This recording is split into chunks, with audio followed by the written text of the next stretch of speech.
प्यारे विद्यार्थियों, मैं Rakesh sir Jugar sir online classes में आप सभी का स्वागत है।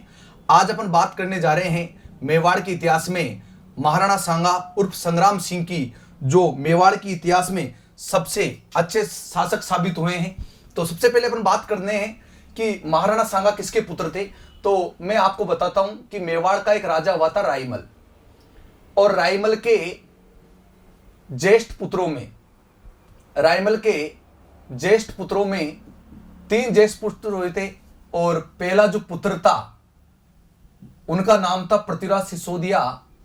आप सब इनको जानते हो। पृथ्वीराज सिसोदिया की पत्नी का नाम था ताराबाई, आप सभी जानते हो। और दूसरा जो राजा था या दूसरा जो ज्येष्ठ पुत्र था वो था जयमल, या बहुत सारी जगह इनके बारे में लिखा है जयदेव। और तीसरा जो ज्येष्ठ पुत्र था वो था संग्राम सिंह उर्फ सांगा। क्या होता है कि जो राईमल है, ये राईमल ये डिसाइड नहीं कर पाता है कि भाई अपनी मृत्यु के बाद राजगद्दी पर किसे बिठाया जाएगा। तो राईमल क्या करता है, राईमल अपने छोटे भाई को बुलाता है, और इनके छोटे भाई का नाम है सारंगदेव।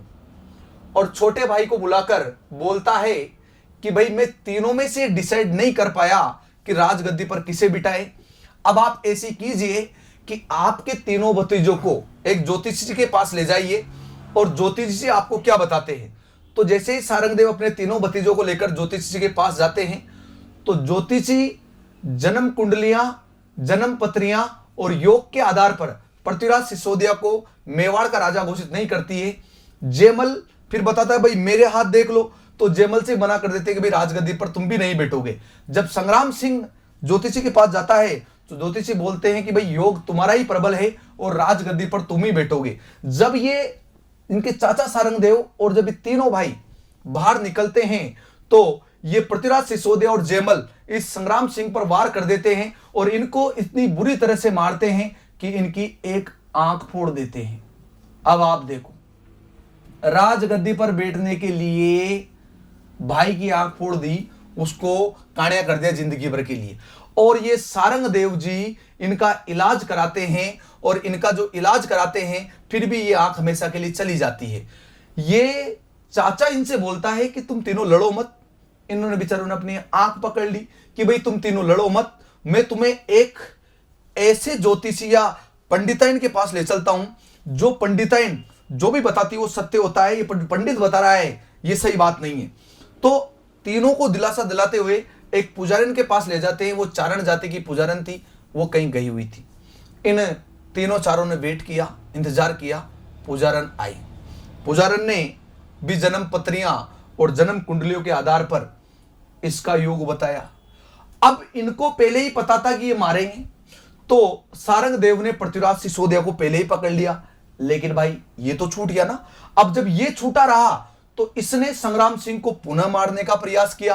अब बेचारा इसने यहां से सीधी भाइयों के प्रहार से बचने के लिए सीधा बुसट दे रहा है, ये डापड़ लगा रहा है, ये सीधा भाग रहा है। और भाइयों के प्रहार से बचने के लिए, भाइयों के प्रहार से बचने के लिए, भाइयों के प्रहार से बचने के लिए कौन? संग्राम सिंह, कि मेरे को तो राजा वजा नहीं बनना है ना। भाइयों के प्रहार से बचने के लिए ये पहुंचा, और ये ऐसे इंसान के पास पहुंचा, वो था अजमेर का करमचंद पंवार। तो अजमेर के शासक करमचंद पंवार के पास पहुंच गए। कौन पहुंच गए? महाराणा सांगा करमचंद पंवार के पास शरण ले ली। करमचंद पंवार उस समय का एक ऐसा राजा था जो चोरियों की चोरी करने की टीम रखता था, और इसके मारे उस समय दहशत थी। तो अजमेर के करमचंद पंवार के पास सांगा आ जाता है।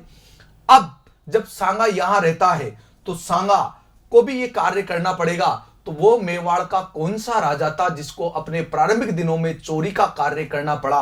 वो मेवाड़ के महाराणा संग्राम सिंह ही थे, जो करमचंद पंवार के पास चोरी करने लग गए थे। क्योंकि देखो, कुकर्म तो इनको भी करने पड़ेंगे, जैसा ये करेंगे वैसा ये करेंगे।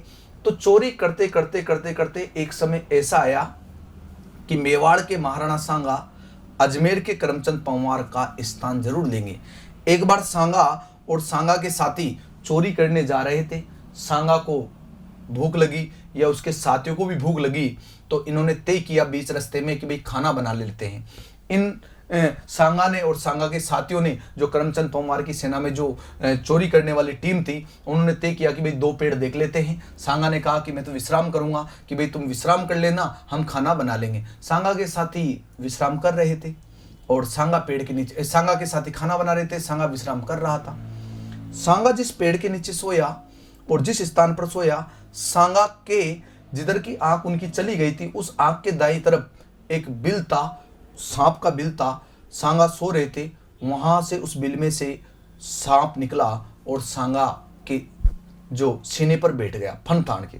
लेकिन भाई उस सांप की भी हिम्मत नहीं हो रही कि वो सांगा को खाए, क्योंकि सांगा के अंदर इतना जहर था, या सांगा के अंदर इतना वो था, इतनी ताकत थी, इतना वीर था और इतना खतरनाक राजा था कि सांप की हिम्मत नहीं हो रही। अब सांप फण तान के बैठा। भाई उस पीछे के रास्ते से एक व्यक्ति निकल रहा था, उसका नाम था मारू, क्योंकि उस पेड़ पर जो चिड़िया बैठी हुई थी, वो चिड़िया चाचू चाचू चाचू चू बोल रही थी। तो उस मारू नामक व्यक्ति को ऐसा दिखाई दिया, उसने देखा कि यार ये जो टीम है, ये तो अजमेर के करमचंद पंवार की लुटेरी टीम है, और जो एक आंख का आदमी सो रहा है, ये महाराणा सांगा है, जो मेवाड़ का राजकुमार है, और उसके ऊपर जो सांप बैठा है, वो सांप उसको डस नहीं रहा। यानी कि इससे साबित होता है कि ये सांप इस बात को बता रहा है कि आने वाले समय का ये सबसे प्रबल हिंदू राजा होगा, आने वाले समय का ये सबसे खतरनाक राजा होगा। तो ये सांप जो उनके ऊपर बैठा है, या तो ये बोल लो आशीर्वाद दे रहा है, या सांप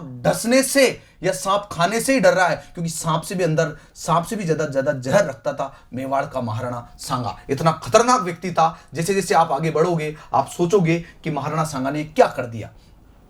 तो अजमेर के करमचंद पंवार को मारू नामक व्यक्ति ने सारी सूचना दी कि आपकी सेना में जो एक आंख का जो व्यक्ति है, वो आने वाले समय का सबसे प्रबल राजा होगा।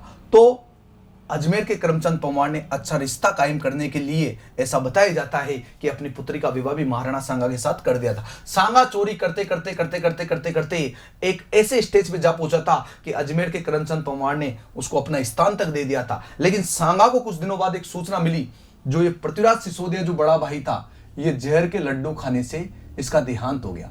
जहर के लड्डू खाने से देहांत। और ये जहर के लड्डू खाने से देहांत कैसे हुआ था, तो मैं आप लोगों को बताना चाहता हूं। ये अपनी इसकी बहन थी आनंदाबाई, और उनका जो विवाह कर रखा था, आनंदाबाई का विवाह वो सिरोही के शासक सुल्तान देवड़ा के साथ कर रखा था, या कह सकते हैं जगमाल देवड़ा के साथ कर रखा था। और जगमाल देवड़ा जो इसकी बहन को आनंदाबाई को बड़ा दुख देता था। एक बार पृथ्वीराज सिसोदिया अपने जीजाजी देवड़ा जी को समझाने चले गए, और देवड़ा जी को इस बात का बुरा लगा। आनंदाबाई ने सोचा कि भाई को भूख लगेगी, तो भाई के लड्डू बांध दिए थे, उनमें उन देवड़ा साहब ने क्या किया, जहर मिला दिया। तो ये जहर के लड्डू खाने से देहांत हो गया इनका। और जीजाओं का विश्वास नहीं करना चाहिए, ध्यान रखना है ना। तो पृथ्वीराज सिसोदिया की 12 खंभों की छतरी कुंभलगढ़ दुर्ग में बनी हुई है। इधर जयमल और जयदेव जी ये ताराबाई को पाने के चक्कर में ये लड़ते मारे गए थे, तो इनका भी देहांत हो गया था, लड़ते मारे गए। अब जब ये लड़ते मारे गए, तो अब आप मुझे बताइए रायमल के ज्येष्ठ पुत्रों में कौन बचा है? महाराणा सांगा बचा है। अब रायमल अपने ज्येष्ठ पुत्र महाराणा सांगा को बुलाता है अजमेर के करमचंद पंवार के पास से, और अजमेर के करमचंद पंवार के पास से बुलाता है। कौन बुलाता है? रायमल बुलाता कि बेटा जो हो गया, लेकिन अब तू वापस लौट आ। सुबह का भूला शाम को घर लौट आए तो उसे भूला नहीं कहते। इसने कहा पिताजी मैं आ तो जाऊंगा, है ना, कोई दिक्कत वाली बात नहीं है, लेकिन अब सांगा यहां से जाएगा तो अजमेर के करमचंद पंवार ने सांगा पर एहसान किए थे, तो सांगा ने जाते समय सांगा ने एहसानों के बदले रावत की उपाधि दी।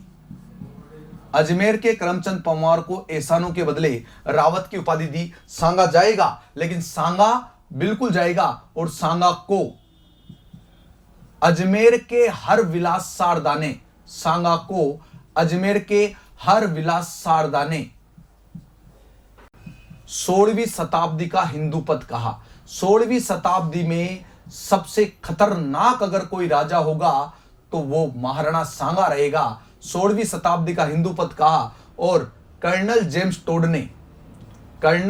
टोड ने 80 घाव होने के कारण सैनिक भगनावेश का कि एक बॉर्डर पे एक सैनिक अंत तक युद्ध लड़ता है, जब तक कि उस सैनिक की जान नहीं चली जाए। तो मेवाड़ का महाराणा सांगा भी ऐसा इंसान था जिसने अपनी अंतिम सांस तक युद्ध किया था। तो मैं आपको बता देता हूं, जब यहां से जाके मेवाड़ की राजगद्दी पर बैठेंगे ये सांगा, तो ये जब मेवाड़ की राजगद्दी पर बैठते हैं उस समय की स्थिति देखेंगे। ये उस समय दिल्ली का राजा कौन है, किसका सामना करेंगे ये। लेकिन आपको एक चीज ध्यान रखनी है कि 16वीं शताब्दी में 100 वर्षों में ऐसा कोई राजा नहीं हुआ, इतिहास में ऐसा कोई हिंदू राजा नहीं हुआ जो इसको टक्कर दे पाए। इसके शरीर पर 80 घाव थे। इस कारण इतिहासकारों ने या खुद कर्नल जेम्स टोड ने महाराणा सांगा को क्या कहा था, सैनिक भग्नावेश कहा था। अब महाराणा सांगा जा रहा है और महाराणा सांगा मेवाड़ की राजगद्दी पर बैठेगा। लेकिन जब मेवाड़ की राजगद्दी पर बैठेगा उस समय की स्थिति में आपको बता देता हूं कि जिस समय मेवाड़ की राजगद्दी पर बैठेंगे उस समय दिल्ली का राजा कौन था। और उस समय दिल्ली का जो राजा था वो लोधी वंश का राजा था। और अब महाराणा सांगा आपके स्टार्ट हो रहा है, क्योंकि ये सांगा से पहले की जो घटनाएं हैं वो मैंने आपको बता दी है। तो आपको बस ध्यान रखना है कि मेवाड़ का वह राजा जिसे अपने प्रारंभिक दिनों में कुकर्म या चोरियां करनी पड़ी, आपसे पूछे तो आपका आंसर होगा मेवाड़ का महाराणा सांगा। देखिए 1509 से 28 मेवाड़ की राजगद्दी पर मेवाड़ का शासक जो बनता है वो बनता है महाराणा सांगा। महाराणा सांगा के समकालीन दिल्ली के 2 शासक थे। और दिल्ली के 2 शासक कौन थे, ध्यान से देखना, 1489 से 1517। और शासक का नाम था सिकंदर लोदी। लेकिन सिकंदर लोदी ने महाराणा सांगा पर एक बार भी आक्रमण नहीं किया। और ये सिकंदर लोदी वही थे जिन्होंने 1504 में आगरा बसाया था, आगरा की स्थापना करी थी। और 1517 से और 26 तक दिल्ली का जो शासक था वो दिल्ली का शासक था इब्राहिम लोदी। और इब्राहिम लोदी की जो नीति थी वो थी साम्राज्यवादी। अब साम्राज्यवादी नीति का सुल्तान है तो जाहिर सी बात है साम्राज्य का विस्तार करना चाहेगा। इब्राहिम लोदी ने अपना साम्राज्य बढ़ाने के लिए मेवाड़ के महाराणा सांगा के ऊपर आक्रमण कर दिया। और जब मेवाड़ के महाराणा सांगा के ऊपर आक्रमण किया तो 1517 में इन दोनों के मध्य एक युद्ध हुआ था, खातोली का युद्ध। और उस समय खातोली पड़ती थी बूंदी में, लेकिन वर्तमान में खातोली पड़ती कोटा में। तो वर्तमान में खातोली नामक स्थान पड़ता है कोटा में। आया था इब्राहिम लोदी महाराणा सांगा को हराने, लेकिन ये स्वयं हार गया। और इसमें महाराणा सांगा ने अपना खाता खोल लिया, क्योंकि पहला खाता खोला है जीत का, याद रखना। अब जब खाता खोलेगा ना तो खाता खुलता ही जाएगा, ध्यान रखना। एक बार खाता खुल जाता है तो फिर ब्याज तो आएगा, इसे ध्यान रखना। अब इस युद्ध में क्या हुआ था, इतिहासकार बताते हैं सांगा का बड़ा पुत्र भोजराज इस युद्ध में मर गया था। भोजराज को बताते हुए सांगा ने अपना हाथ किया था तो सांगा की एक भुजा इस युद्ध में कट गई थी। अब मैं आपको बताता हूं, इब्राहिम लोदी गया पुनः दिल्ली। इब्राहिम लोदी ने अपनी सेना को इकट्ठा किया, बोर्नविटा, डाबर च्यवनप्राश, हॉर्लिक्स, अन्य चीजों का इस्तेमाल किया और बढ़िया बॉडी स्टोडी बना बनकर इब्राहिम लोदी पुनः आ रहा है कि सांगा मैं पुनः आ रहा हूं। तो इब्राहिम लोदी ने पुनः सांगा पर आक्रमण किया, पुनः सांगा पर आक्रमण किया। इब्राहिम लोदी ने पुनः सांगा पर आक्रमण किया और यह किया 1518 में, और इस युद्ध का नाम था बाड़ी का युद्ध। और बाड़ी का युद्ध हुआ था धौलपुर में। श्रीमान जी महाराणा सांगा जी पुनः जीत गए, सांगा पुनः जीत गए, लगातार 2 युद्ध जीत गए। इब्राहिम लोदी ने कहा कि भाई अब तो बस की बात नहीं है, इससे लड़ने की अब इसकी बात नहीं है, और पता नहीं ये आदमी क्या खाता है, ये युद्ध में एक ही झटके में जीत जाता है। मैं आपको बता दूं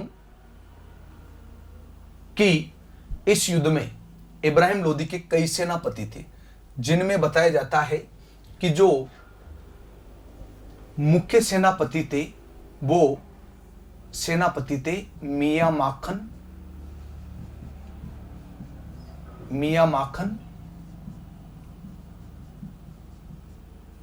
और मियां हुसैन। हालांकि 2 सेनापति आगे आ रहे हैं अभी, आलम जालोदी और दौलत खां लोदी, उनके बारे में बताऊंगा मैं आपको बता दें। अब सांगा ने कहा जब जीत ही दर्ज कर रहे हैं तो क्यों अधूरा छोड़े। ले सांगा ने कहा, सांगा ने 1519 में मालवा के महमूद खिलजी सेकंड को पराजित किया। आप कहोगे गुरुजी महमूद खिलजी सेकंड को पराजित किया कौन से युद्ध में? गागरोन के युद्ध में। और यह गागरोन का जो युद्ध हुआ था, यह गागरोन का युद्ध हुआ था झालावाड़ में। आपको ध्यान से देखना है, जैसे रेगुलर क्लासों में मैं इसको नीचे लिखता हूं, इसको ऊपर लिखता हूं, इसलिए लिखता हूं क्योंकि इसके सेनापति बाबर को निमंत्रण देंगे। लेकिन आपको ध्यान रखना है कि महाराणा सांगा ने खातौली का युद्ध जीता था 1517 में, इब्राहिम लोदी हारा था। इसमें महाराणा सांगा की एक भुजा कटी थी। इब्राहिम लोदी और महाराणा सांगा के मध्य पुनः 1518 में बाड़ी का युद्ध हुआ था धौलपुर में, जो मियां माखन और मियां हुसैन इब्राहिम लोदी के साथ थे। सांगा ने 1519 में मालवा के महमूद खिलजी सेकंड को पराजित किया था गागरोन के युद्ध में। लगातार सांगा की हैट्रिक, खातौली, बाड़ी और कौन सा गागरोन का लगातार सांगा की हैट्रिक, क्योंकि सांगा को 16वीं शताब्दी का हिंदू पथ कहा जाता है। सांगा के शरीर पर 80 घाव थे, लेकिन फिर भी ये सांगा घबराया नहीं कभी जिंदगी में। ये असली राजा होता है, ध्यान रखना। अब आगे चलकर आप लोगों को बताता हूं मैं कि इब्राहिम लोदी लगातार 2 युद्ध हार गया। तो आप जानते हो कि युद्ध में मार सेनापति खाते हैं। तो इसके कमजोर स्थिति को देखते हुए इसके चाचा ही लगते थे वो, और इन्होंने देखा कि यार सांगा जो है वो सांगा बार बार जीत दर्ज कर रहा है और अपन बार बार हार रहे हैं, क्यों नहीं ऐसा काम किया जाए कि सांगा को कुटवा दिया जाए, बुला लिया जाए किसी को कि भाई इसको आजा तो कूट जा।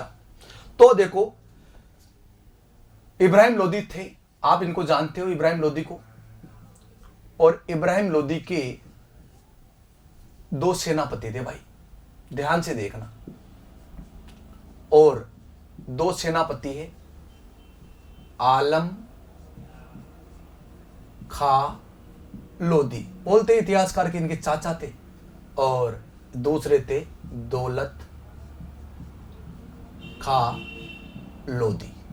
अब इन्होंने कहा कि यार हमारे तो बस की बात नहीं है, हमारे बस की बात नहीं है, हमें हिम्मत भी नहीं है, ये इब्राहिम लोदी बार बार हमको ले जाता है और वो महाराणा सांगा से कुटवा देता है।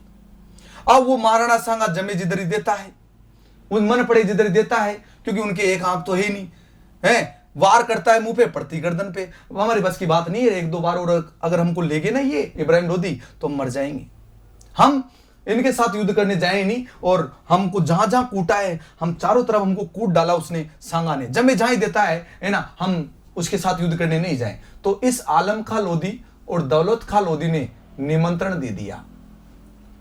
दिया बाबर को। बाबर ने कहा हम आ जाएंगे।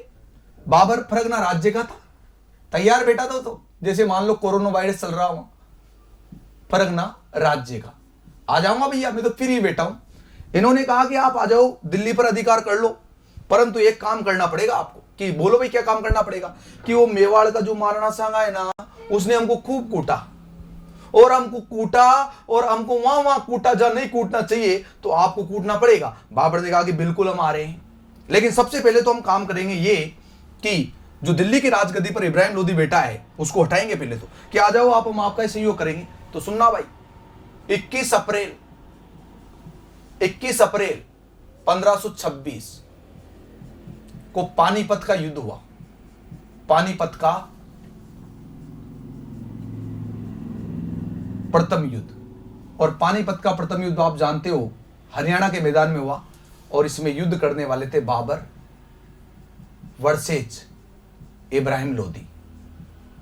इब्राहिम लोदी भाई साहब, इब्राहिम लोदी लड़ता मारा जाता है।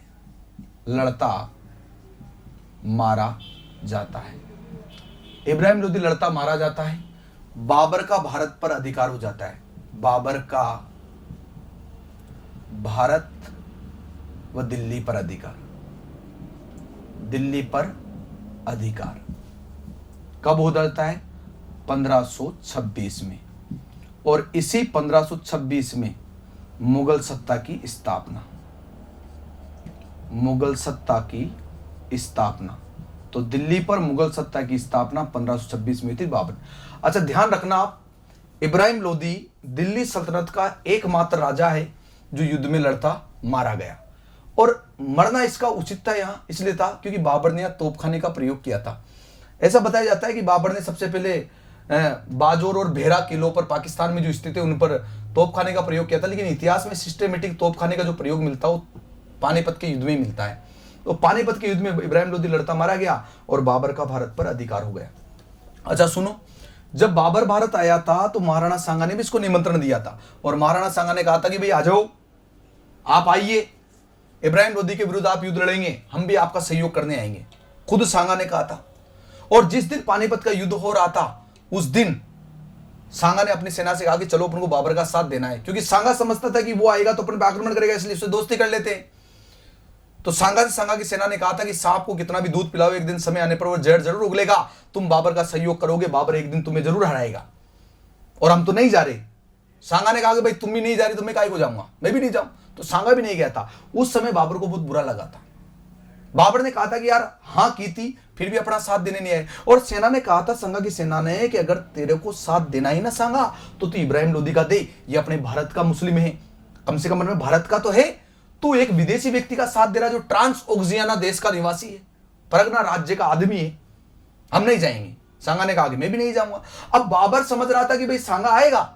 अब देखो बाबर तो दोनों हाथों में लड्डू ले रहा था। इन्होंने कहा कि आप आओगे, बिल्कुल आ जाएंगे। सांगा को मारोगे, बिल्कुल मारेंगे। इधर सांगा ने कहा कि दोस्ती करोगे, बिल्कुल कर लेंगे। यानी बाबर दोनों तरफ से ले रहा था, मजा ले रहा था कि भाई कोई दिक्कत नहीं। तो यहां स्थिति ऐसी आ चुकी है कि बाबर का दिल्ली पर अधिकार हो गया।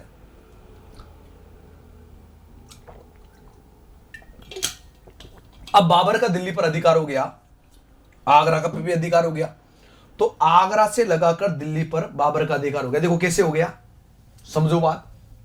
ये राजस्थान है और राजस्थान में यहां दिल्ली साहब, और दिल्ली से यह आगरा तक अधिकार हो गया किसका? बाबर का। अब बाबर की जो सेना थी, एक सेनापति था मेहंदी ख्वाजा, ध्यान रखना आपको, मेहंदी ख्वाजा। जो मेहंदी ख्वाजा साहब थे ना, इन्होंने क्या किया, बयाना के किले पर अधिकार कर लिया। और बयाना का किला कहां है? भरतपुर में। अब राजपूत सेना का दिमाग खराब हो गया, और राजपूत सेना का दिमाग खराब हो गया कि मेहंदी ख्वाजा को आन दो वापिस। अब जब मेहंदी ख्वाजा को वापिस आन दो तो राजपूत सेना ने कहा कि ले बैठो इसको ले बैठना, छोड़ना मत। आज बयाना पर अधिकार किया है, कल ये दूसरी जगह अधिकार करेगा। तो सभी राजपूतों ने कहा कि जैसे ही दिकन इन ले बैठो, और ले बैठो इन सूत लियो। तो देखो अब यहां पर खतरनाक काम होगा, और खतरनाक काम इतिहास में इतना खतरनाक काम होगा कि मैं आपको बता देता हूं। देखिए सेना प्रवेश कर रही, मुगल सेना। फरवरी 1527 की बात है, और फरवरी तो फिर आती है, और बयाना नामक स्थान था भाई साहब, बयाना नामक स्थान, ध्यान से देखना, बयाना नामक स्थान, और बयाना नामक स्थान तार ये पड़ता भरतपुर में।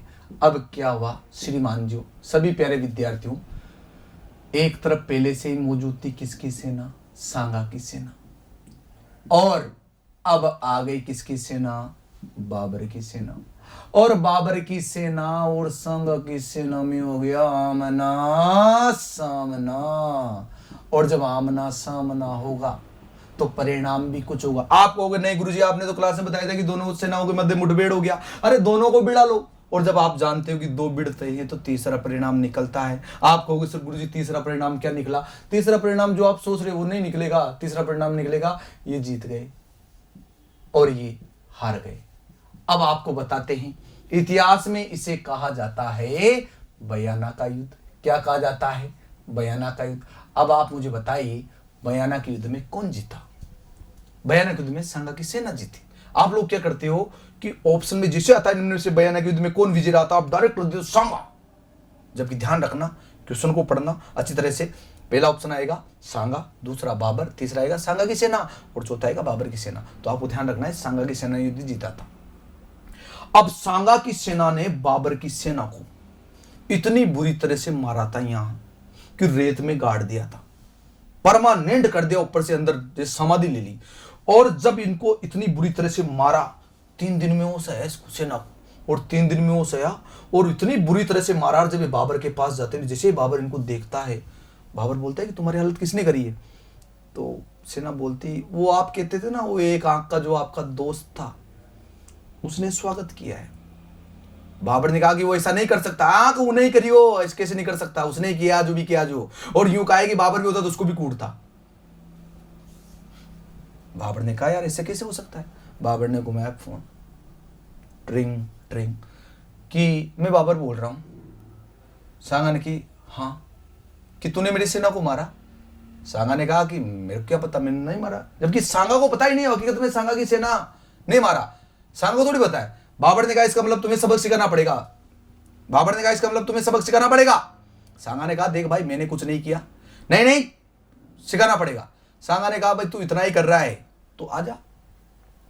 अब बाबर अपनी सेना के सम्मान का बदला लेने आएगा, जबकि मैं आपको बता देता हूं, जब बाबर युद्ध करने के लिए बोल रहा था उसकी सेना ने मना कर दिया था कि हमारी बस की बात नहीं, थोड़ी बहुत जान बची, हमें मरवाओगे। और देखो सांगा की सेना इतनी खतरनाक थी कि अंदर आदमी के अंदर इतना खौफ पैदा कर देती थी कि दूसरी बार सामना करने की हिम्मत नहीं होती थी। और उस समय काबुल का ज्योतिषी भी था, इसने फट से मना भी कर दिया, काबुल का ज्योतिषी।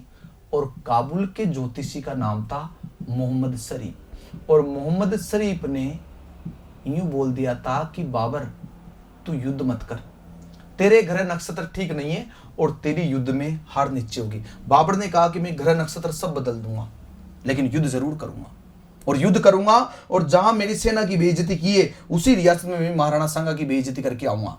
बिना कुछ पूछे ताचे बाबर ने बोल दिया कि सांगा में आ रहा हूं।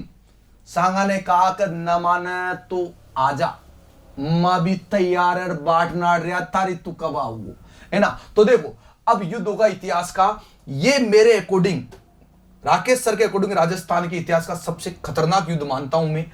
17 मार्च 1527 युद्ध है खानवा का युद्ध। ध्यान से सुनना, खानवा का युद्ध रूपवास तहसील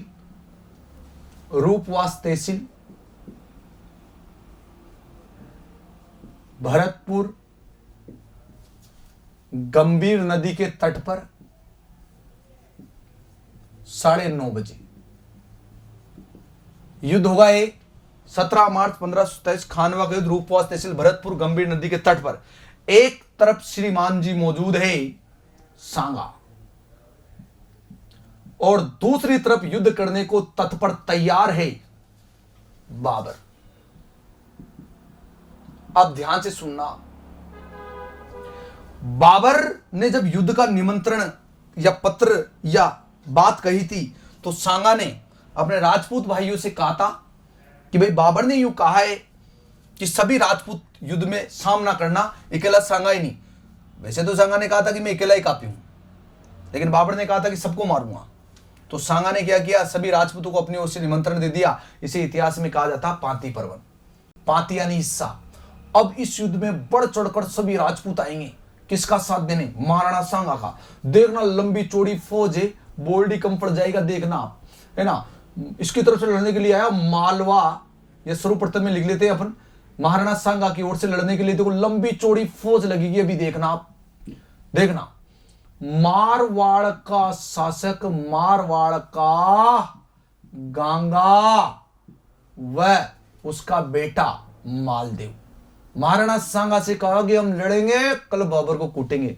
महाराणा सांगा ने कहा आराम से, कोई दिक्कत नहीं। उसके बाद लड़ने के लिए आया महाराणा सांगा की ओर से आमेर का पृथ्वीराज कछुआ। उसने कहा कि कल जब बाबर मुझे दिखेगा ना, तो कल इसको कूटूंगा मैं, ध्यान रखना। और उसके बाद लड़ने के लिए आ रहे हैं, ये सांगा की ओर से लंबी चौड़ी फौज आएगी, लड़ने के लिए आएगा जगनेर। और जगनेर अभी वर्तमान पड़ता है यूपी में, और जगनेर यूपी का आया अशोक परमार कि हम भी लड़ेंगे, हम भी लड़ेंगे। सांगा ने कहा कि तुम भी लड़ना।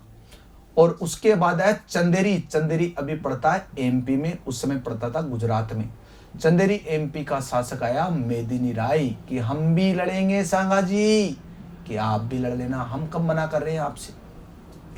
और सांगा की ओर से लड़ने के लिए सादड़ी का, इनका संबंध काठियावाड़ से भी था, सादड़ी का झाला अज्जा।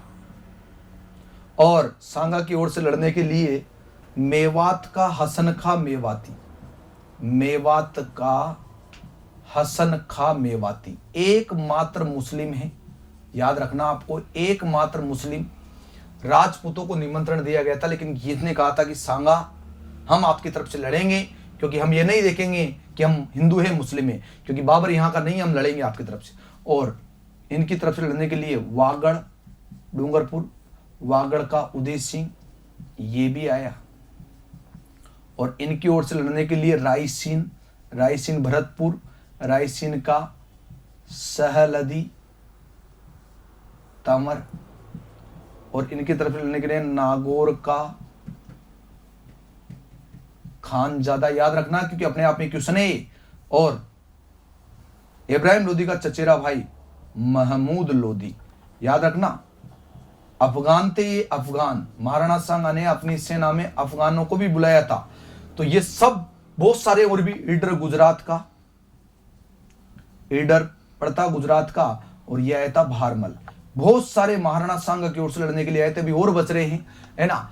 तो और बता देता हूं मैं आपको, ईडर गुजरात का भारमल आया है। बात करते हैं अपन बीकानेर से जेत सिंह आया, है ना। और अन्य जो कई राजा थे वो महाराणा सांगा की ओर से भाग ले रहे हैं। पाती पर्वन दिया था। इधर बाबर अपनी सेना के सामने खड़ा होता है और बाबर बोलता है कि हे साथियों तैयार हो जाओ, खानवा का युद्ध अपन को करना है और सभी सेना को अपने सम्मान का बदला लेना है। और जब हम युद्ध में चलेंगे तो तुम्हारी कसम हम बिल्कुल सादा व्यक्ति बनकर चलेंगे। सारे सैनिकों ने कहा कि देखो भाई, इससे कहा कि देखो भाई हम नहीं जाए। वो बयाना का जो युद्ध है ना, उसका दर्द अभी भी है। अरे फरवरी में तो कूटा, तू मार्च में ले जा रहा है, अभी तो 1 महीना हुआ है। अरे दर्द शरीर का कम हो जाता, थोड़े बहुत दिन का गैप लग जाता। अभी तुम हाथों हाथ, अभी तो जो पहले कूटे ना वो दर्द ही, मतलब इतनी डरी हुई थी बयाना के युद्ध में, बयाना के युद्ध के बाद कि सेना युद्ध कर लेने को तैयार नहीं थी। बाबर बोल रहा है, साथियों आप हमारे साथ युद्ध करने चलो, हम कसम खाते हैं आज के बाद शराब का सेवन नहीं करेंगे। सेना बोलती है कि तू शराब पी या फैक्ट्री में जार कूद जा, मत न जाऊं भाई, मैं यादव मारे के यार, हम नहीं जाएं। बाबर बोल रहे कि साथियों जब तुम सब जीत कर आओगे तो प्रत्येक सैनिक को मैं काबुल में चांदी का सिक्का भेंट करूंगा, चांदी का सिक्का भेंट। सेना ने की पाची आऊंगा जब भी तो देवगो ना भाई, मैं तौबा की कोई उम्मीद ही कोई नहीं। बाबर बोले कि हे साथियों आप हमारी बात मानिए, हम एक वादा कर रहे हैं आपसे कि तुम पर हम एक चुंगी कर लगाते हैं, तमगा कर, एक व्यापारिक कर, वो हमेशा के लिए हटा देंगे हम।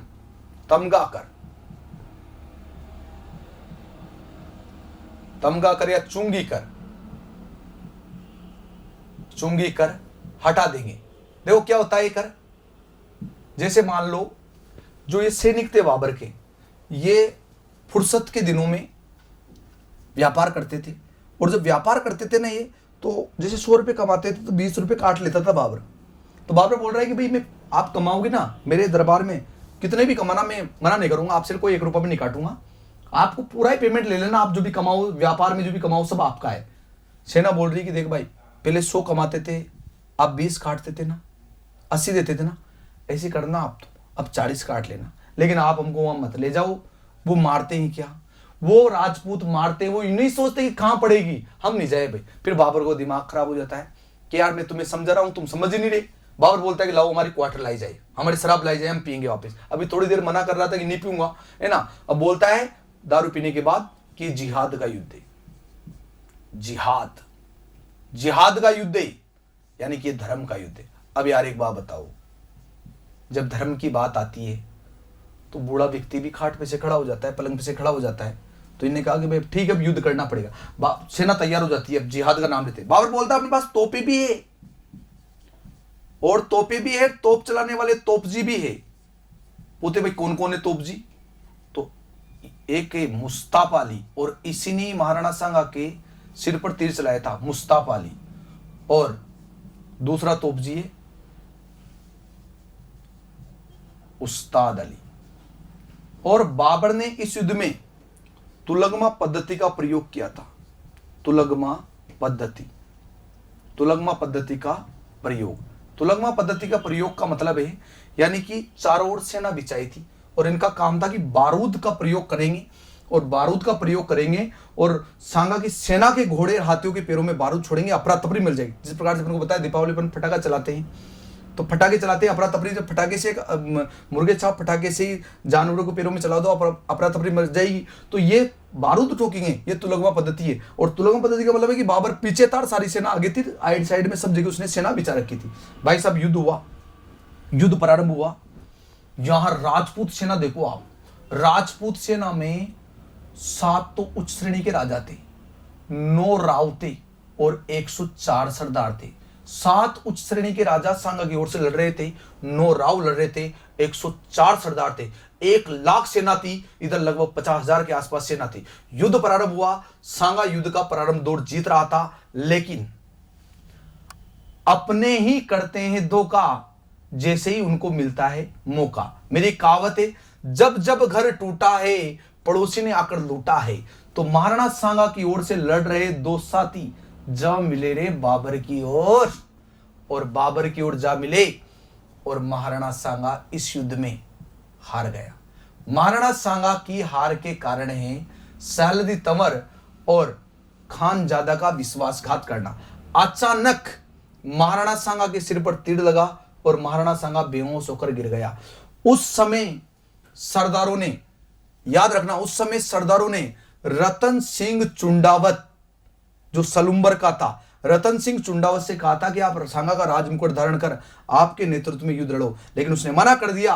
क्यों कर दिया? क्योंकि आपको याद हो राव चूड़ा का ही वंश था चुंडावत ने कहा कि हम तो मेवाड़ कभी के छोड़ चुके हैं, हम तो मेवाड़ तभी छोड़ चुके हैं लाका के काल में, हम राजमुकुट धारण नहीं करेंगे। और हंसाबाई ने हमारे साथ बुरा व्यवहार भी किया था, ध्यान रखना। तो उन्होंने राजमुकुट धारण नहीं किया। उस समय राजमुकुट धारण करता है ये वफादार आदमी झाला अज्जा, और झाला अज्जा युद्ध करते मारा जाता है। महाराणा सांगा इस युद्ध में घायल हो जाता है, बुरी तरह घायल हो जाता है, राजपूत सेना मारी जाती है। अरे बाबर क्या करता है रे, राजपूतों के सिर धड़ से अलग करता है, और राजपूतों के सिर धड़ से कर मीनार बनवाता है, मीनार, और मीनार बनवाकर गाजी की उपाधि धारण करता है रे। गाजी का मतलब होता है धर्म प्रचारक और साम्राज्य विस्तारक। ये धर्म का प्रचार कर रहा है, ये साम्राज्य का विस्तार कर रहा है। कौन कर रहा है? बाबर कर रहा है। अरे बाबर की जीत का कारण था रे, बाबर ने तोप खाने का प्रयोग किया था। यानी कि आप ध्यान रखना, खानवा के युद्ध में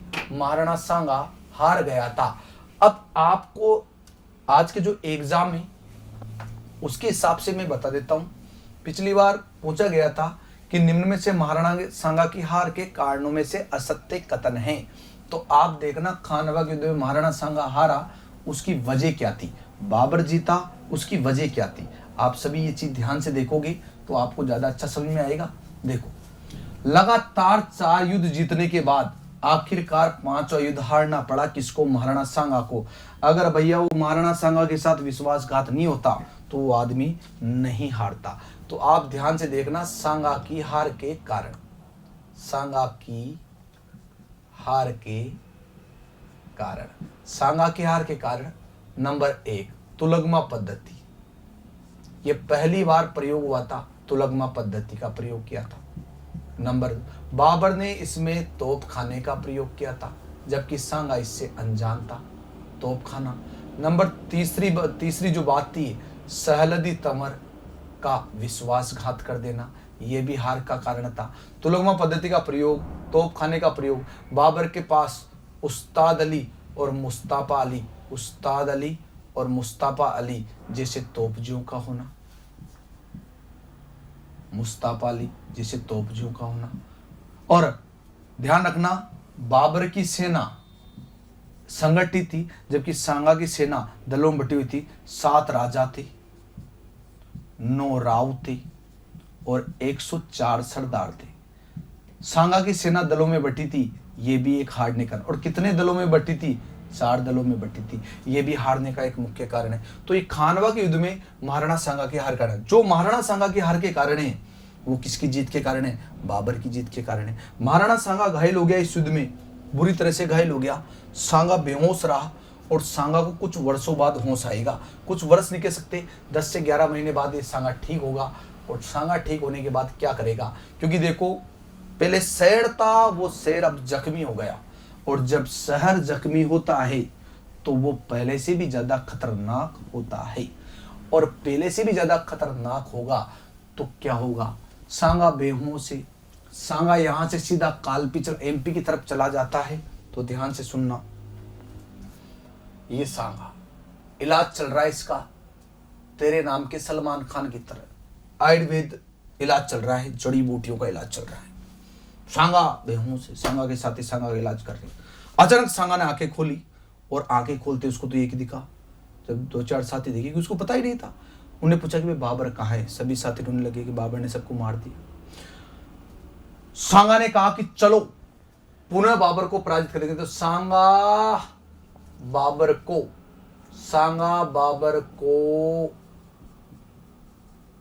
पुनः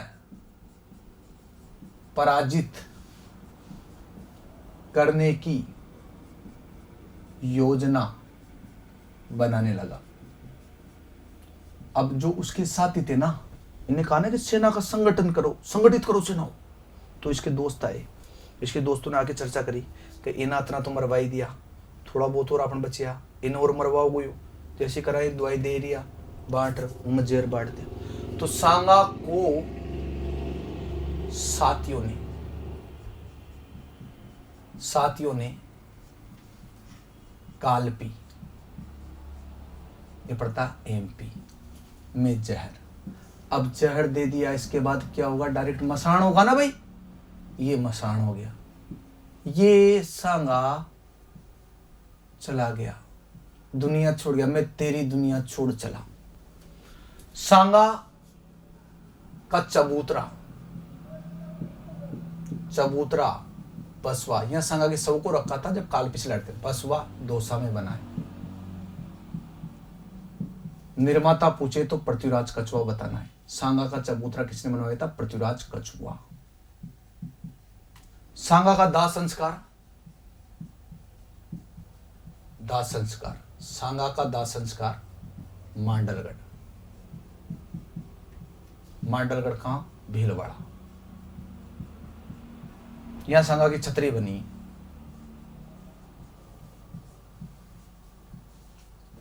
सांगा मर गया, लेकिन इतिहास में एक खतरनाक काम कर गया। सांगा की जो पत्नी थी कर्मावती,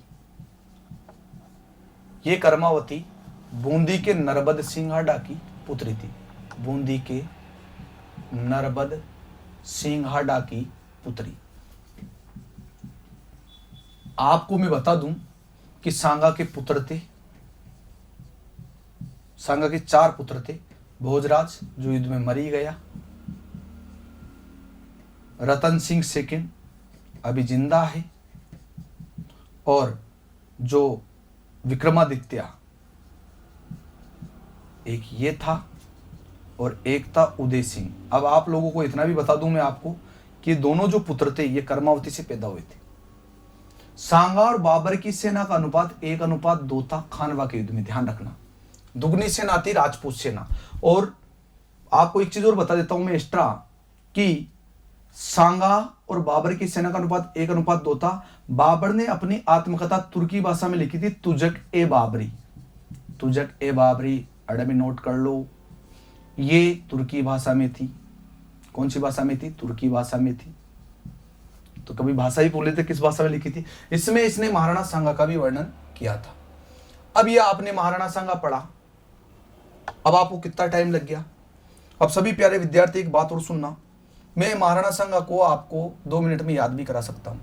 ये तो आपने पढ़ा पूरा डिटेल से, और अगर महाराणा सांगा को तुम याद करना चाहते हो, तो महाराणा सांगा को याद करना चाहते हो तो बस 5 लाइन याद कर लेना जीवन में, और कुछ मत करना। और 5 लाइन भी क्या, आप तो सिर्फ इतना सा ध्यान रख लेना कि महाराणा सांगा को याद कैसे करना है। बस आखिरी पड़ाव देख लो, आप बोलो 1509 में राजगद्दी पे बैठते हैं महाराणा सांगा। अरे बैठते हैं ना। एक बात बताइए आप सभी विद्यार्थी, आप अभी सामान्य व्यक्ति हो, तैयारी कर रहे हो, मान लो कल से नौकरी लग जाओगे। अभी जितनी आपकी इज्जत है, कल नौकरी लगने के बाद बोलो आपकी इज्जत डबल होगी नहीं होगी? होगी ना भाई। तो उसी प्रकार से बोलो महाराणा सांगा पहले राजा नहीं था, लेकिन राजा बनने के बाद बोलो इसकी जो इज्जत है, इसकी जो औकात है दुगनी होगी नहीं होगी? होगी ना भाई। तो देखो ये 1509 में राजगद्दी पर बैठा। अब पहले नॉर्मल आदमी राजगद्दी में बैठते, देखो मान सम्मान दुगना होगा नहीं होगा? सारा काम दुगना होगा, है पैसे कौड़ी सब कुछ, मान सम्मान सब तो दुगना। देखो तो दुगना देखो, आप गुणा करो, 9 दूनी 18। तो देखो 1517 18, 1518 और 1518 19, 18 से 9 दूनी 18। तो बोलो यहाँ हुआ था खातोली का युद्ध। और खातोली का युद्ध किस किस के मध्य हुआ था? आपको पता है कि सांगा थे, और वर्सेज कौन थे? इब्राहिम लोदी। आपको पता है कौन जीता था? सांगा जीता था। फिर युद्ध हुआ था, आपको पता है बाड़ी का युद्ध हुआ था, धौलपुर में हुआ था ना बाड़ी का युद्ध। अब बाड़ी का युद्ध हुआ तो इसमें कौन था? वही था, सांगा था। सेम टू सेम वही प्रोसेस है, इब्राहिम लोदी था। बोलो कौन जीता था? महाराणा सांगा जीता था। फिर आपको पता है गागरोन का युद्ध हुआ था ना गागरोन का युद्ध। अब आपको पता है गागरोन का युद्ध किस किस के मध्य हुआ था? सांगा। और मालवा का कौन था? महमूद खिलजी था ना भाई, ये महमूद खिलजी। और वो भी महमूद खिलजी कौन सा था? सेकंड था भाई, है ना। और ये इब्राहिम लोदी, ये इब्राहिम लोदी। बोलो तीनों युद्ध सांगा जीता नहीं देगा? अब बोलो आप मुझे बताओ, तीनों में आ रहा नहीं आ रहा? आ रहा है ना 18-18। बोलो दुगना कार्य कर रहा नहीं कर रहा? अब आदमी दुगने कार्य में सफल है तो आदमी आगे बढ़ेगा नहीं बढ़ेगा? दुगने से आदमी आगे बढ़ेगा, 3 गुना करेगा नहीं करेगा? करेगा ना भाई। ये 3 गुना हो गया। अब गुणा करो 1527, 1527 आ रहा है ना भाई पीछे वाली संख्या। बोलो बयाना का युद्ध हुआ था ना, बयाना का युद्ध। बोलो कौन जीता था बयाना के युद्ध में? सांगा की सेना जीती थी ना, ये सांगा की सेना। अब बोलो कौन सा युद्ध हुआ था? खानवा का युद्ध हुआ था ना 17 मार्च को। अब खानवा के युद्ध में कौन जीता? सांगा हार गया था ना। अब हारते ही व्यक्ति की जो औकात है, इज्जत है, जो मान है, जो पैसा है, वो कम होगा या बढ़ेगा? कम होगा ना भाई। तो अब गति वही आ जाएगी जो पहले थी, तो गति वही आएगी, यानी गति वही आ गई। यहाँ कहां तक पहुंच गए? आप 27 पहुंच गए, तो गति 1 गुना ही रहेगी। अब तो 1 गुना गति रहेगी, तो ये कितना आ गया? 1528। अब 1528 गया। यहाँ महाराणा सांगा क्या हो गया? देहांत हो गया था ना भाई, क्योंकि गति बढ़ेगी नहीं। अब दुगनी तिगनी चौगनी होनी चाहिए थी, लेकिन चौगनी क्यों होगी? अब तो गति वही रहेगी जो पहले वाली थी। तो 27 में जोड़ो, 28 देहांत। अब बोलो महाराणा सांगा का देहांत हो गया कब? 1528। अब देहांत होते ही तुम्हें पता है आदमी जब किसी के घर में कोई मर जाता है तो जितने भी कार्य जो चलते रहते सब उल्टे पुल्टे होते ना, तो उल्टे पुल्टे कर दो ना भाई, कर दो ना।